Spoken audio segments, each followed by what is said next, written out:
Hi, everyone, and welcome back to our discussion on what it is to be an empath leader. Before we dig in, please remember to like and subscribe so that I can keep creating this content that empath leaders need to really know and think about. And remember that this isn't just for people who are in a leadership position. This could be for people who are aspiring to a leadership position. This could be for people who just have to work with leaders, which is pretty much all of us.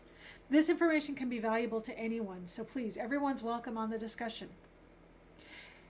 In the business world, in the world of large organizations, in which emotional intelligence or EQ is a very, very hot topic right now, with empathy being a major component of this, there's some discussion as to whether empathy is a skill or an aptitude, meaning can it be taught and learned, or is it something people are born with?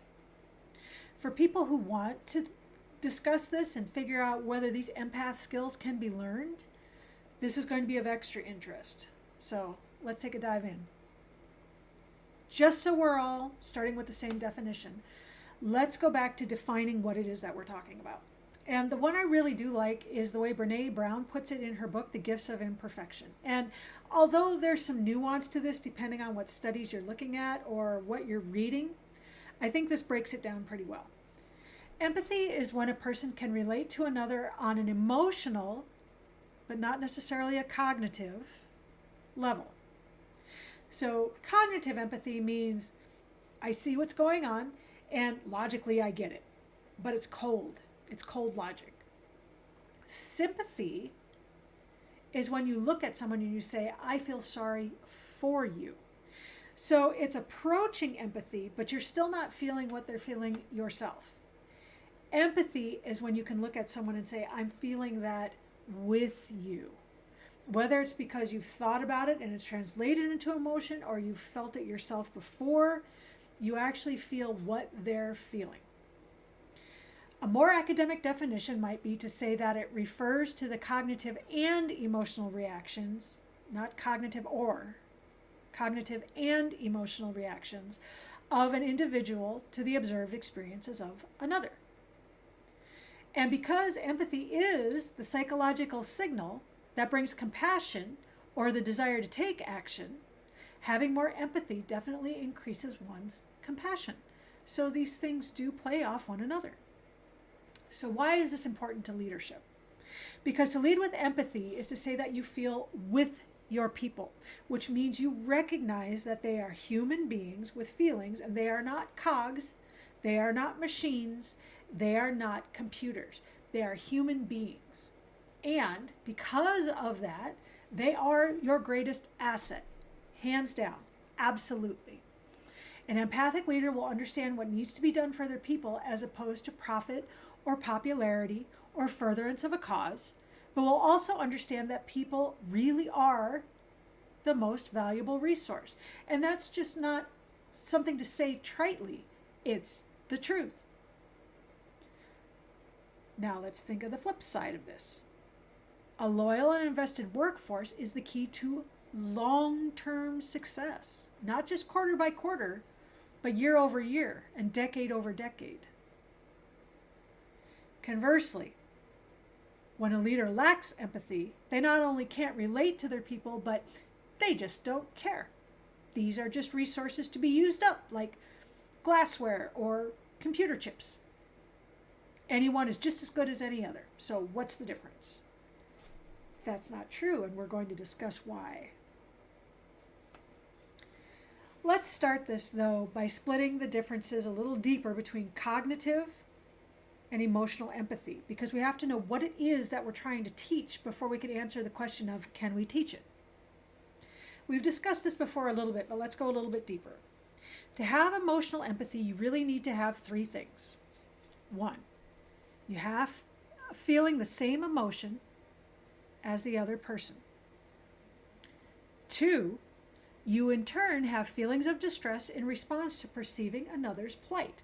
Now, this does not mean you have to mirror the other person's emotions. You may be having your own feelings of distress or discomfort, but you're feeling something. And third, as a result of feeling these emotions, you then feel compassion or the drive to do something in response to the situation. So The way you can break down these three things is that you need cognition, emotion, and behavior. Emotional empathy entails all three. Cognitive empathy, by contrast, is more like a skill and includes having more complete and accurate knowledge of how a person feels, but without actually feeling those feelings yourself. Like I said, it's cold, it's in your brain. It's a way of understanding, but not of feeling. Because cognitive empathy is in the brain, it absolutely can be taught as a skill, right? And in fact, and we've talked about the dark triad before, there's some indications that they may display what they call dark empathy. Now remember, these three maladaptive personality types, right? Psychopathy, sociopathy, Machiavellianism, and narcissism are defined by a lessening or lack of empathy. But they can mimic it. They can cognitively look at it and say, oh, I understand what this is, and I understand which social cues to give you back. And this is actually very, very dangerous because it's another means of emotional manipulation, which you have to be very careful for. One thing to remember about dark triad traits is these people on the whole are very intelligent. So cognitively, yeah, they can display and mimic what empathy looks like. But it's not empathy because they don't actually feel it. Emotional empathy is completely somatic, which means it lives in the body and not in the mind. And when you feel it, you know it. According to some academics, empathy is something that we develop over time and in relationship to our social environment, finally becoming such a complex response that it is hard to recognize its origins in simpler responses such as body mimicry and emotional contagion. So emotional contagion is like when you see a little kid and their mom panics about something, so the kid panics about something. It's contagious between the two. Empathy actually takes a life of its own, so that you're feeling these emotions in response to another, but it's not because of another. That's the difference. So is it even something that can be acquired? Can we learn this? The jury's still out. According to some experts, empathy isn't a talent or a thing that you're born with, something with biological roots, but rather something that happens to us. It is indirectly given to us non-primordially, and I had to look that up. It's to say that we're not born with it, but we still acquire and internalize it somehow, in some way. Why say it as non-primordially? I don't know. Some experts do believe that we are born with it and that it's biologically hardwired. And the reason for this, number one, is that it does benefit us socially. It is a pro-social behavior, so it benefits all of society. But number two, because it actually crosses species. We see empathy displayed in dogs, dolphins, primates, and even rats, among others. And the studies on rats are actually kind of fascinating because rats will assist other rats in trouble. They'll remember other rats that have helped them and return the favor. And in a turn that some humans could maybe learn from, domestic rats will avoid harming other rats if possible. As far as humans are concerned, this is actually seen in children as young as 12 months of age, in that they'll try to comfort a distressed sibling.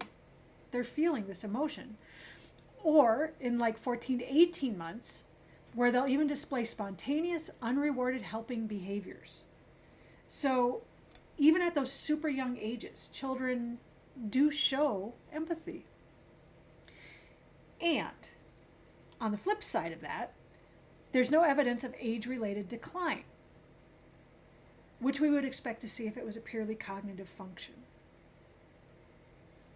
It is definitely, as mentioned, a pro-social behavior, meaning it's a good thing for more people to have than not in a society.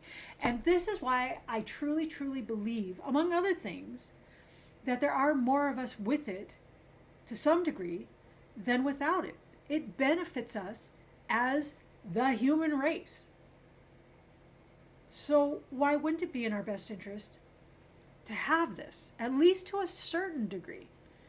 Generally speaking, those with super high levels of empathy are more likely to function well in society, leading to better mental health, so it does benefit you in person, lessened anxiety, larger social circles, and more satisfying relationships. So we have lots of reasons to cultivate this.